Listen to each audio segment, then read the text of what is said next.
Welcome. Today let's talk about the effectiveness of upper airway surgery to treat sleep apnea. Some of the surgeries that we're going to consider are tonsillectomies, sinus surgery, septum deviation surgery and correction surgery, soft palate pillar surgery, the laser-assisted uvulopalatoplasty, and UPPP, or the uvulopalatopharyngoplasty surgery. So most of these surgeries have actually been, or most upper airway surgeries in sleep apnea have actually been proven, also have stronger evidence in pediatric patients, not so much in adult patients, though the selection of patients are important. Now, when a patient comes in and they complain primarily of snoring, if they don't have any other comorbidities or don't have any other symptoms of poor sleep, the sinus surgery or even surgeries for upper airway treatment of snoring may be more effective. However, if patients do have any symptoms of sleep problems and so on, and along with comorbidities, a consideration for a sleep study to evaluate the snoring to assess for sleep disordered breathing such as sleep apnea is imperative. So most of the evidence, going back to upper airway surgery, is mainly proven in pediatric patients. However, if you select the patients appropriately, you may have more benefit.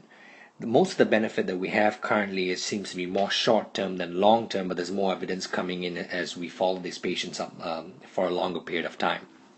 But it's important for the ENT surgeon as well to conduct a proper upper airway examination, along with even conducting an upper airway manometry that tells them pressure differences or changes in pressure with inspiration and expiration in most of these patients, to assess to see whether the surgery or correction of that area or the obstructive area may yield the benefit the patient desires.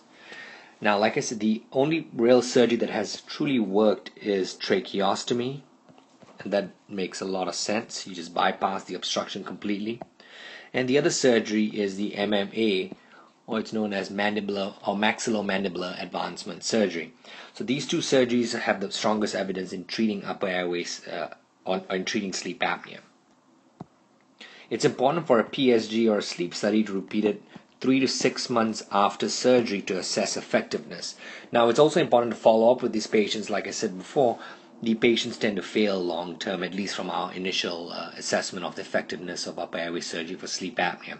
So repeat a sleep study after the first one, after the surgery is done, to assess the effectiveness. Now, the patient may not have the rip-roaring snoring or the freight train type snoring.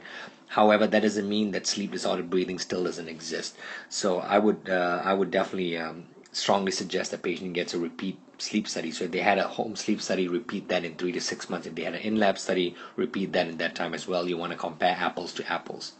Now, the risk for failure of surgery seems to be high in patients who are obese. So the more obese they are, the less likely the surgery or the upper airway surgery will be effective, and also severity of the AHI or the severity of the obstructive sleep apnea of above 30. So the more severe it is, the less likely the surgery is going to be effective. So just to summarize, we're just touching on upper airway surgery for sleep apnea, such as tonsillectomies, soft palate pillar surgery, laser-assisted uvulopalatoplasty, UPPP, the septum deviation correction surgery for sleep apnea. The effectiveness of this seems to be still in debate. There are certain patients that definitely do benefit for it. Upper airway surgery seems to work better for patients with just plain snoring, and you need to assess that with a sleep study to differentiate between just plain old snoring and obstructive sleep apnea. The two strongest the two types of surgery with the strongest evidence are tracheostomy and your MMA or maxillomandibular advancement surgery. And don't forget to repeat your PSG in 3 to 6 months. Thank you.